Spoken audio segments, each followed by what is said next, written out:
Brock, Kyle said, yeah, like you, like a lot of people in the first half, maybe missed some things, could be better. Were you thinking that there were some missed throws, and what was the mentality going into that third quarter? Yeah, definitely thought had some missed opportunities, obviously for big plays, but just completions in general in that first half, especially on third downs. And so, for me, I was just being real with myself and knew that I had to be better, especially for our team, man.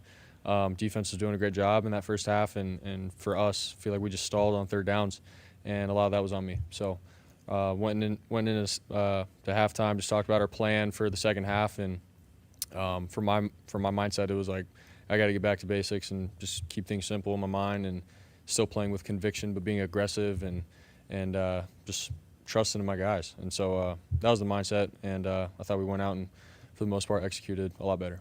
Being simple, finding George Kittle. Yes. Yeah. No, he did a great job, man. Just doing his job, creating some separation.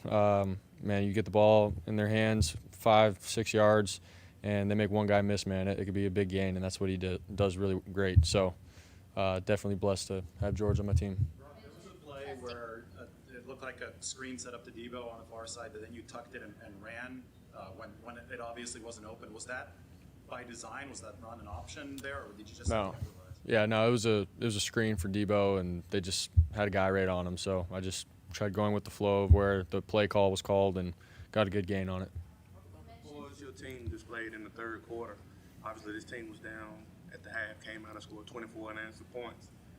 It was definitely a tale of 2 weeks for you, in particular in the third quarter. Talk about how special you played, particularly in the third quarter stretch this week. Yeah, man. I mean, it's 4 quarters for a reason in the sport. It's the NFL. You can come out hot and stall, or vice versa, and it takes everybody, man. Offense, defense, special teams. So I saw the rest of our team was clicking, man. It's like, all right, I have to do my job.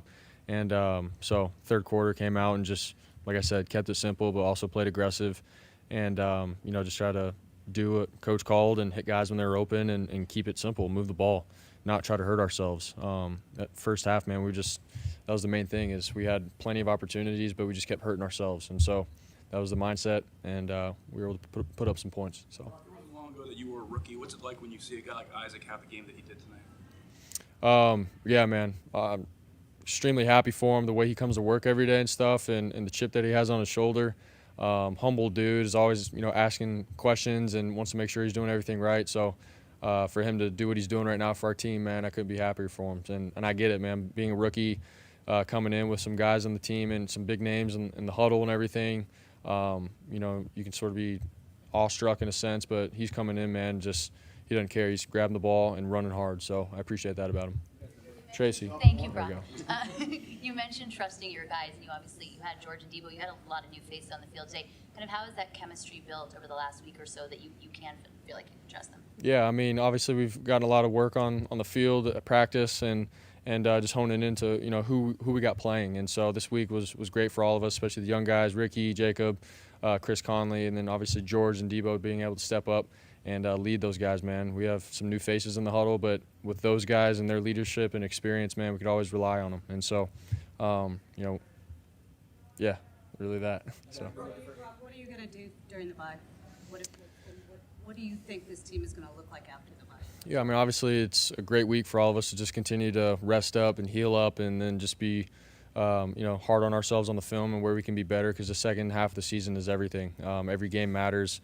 And it's the most important stretch. That obviously you go back to the history of this place, like this is when it matters, and you put your head down, you don't look up to the end. So it'll be good for everyone to get healthy and be ready come Tampa Bay, and I think that's the main focus and point. So. You guys are looking for answers against man-to-man coverage. Are you finding that you're unaccounted for as a runner in those situations?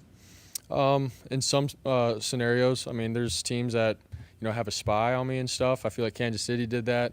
Honestly, the Cowboys did it as well. So, like, there's ways that they can scheme that up. But then I think it takes away, another pass rusher. So that I have a little bit more time. So there's pros and cons to all of it. Defenses pick and choose and when they want to do it. But obviously we still have a lot of playmakers to be able to win in man coverage, whether there's a guy spying me or not. So, it's football. You got to compete and go from there.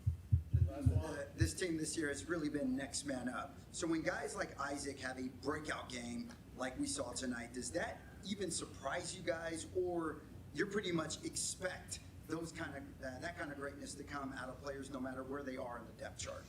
Yeah, I think just going back to the guys that Kyle and John and our organization brings in, like they bring in guys that are gritty, have a standard for themselves. They come in and they're willing to do what the coaches ask, and they see other guys practicing and stuff, and they want to be great, and that's the standard here. So when you got some guys that go down, the next guy that comes in, man, has the right mentality.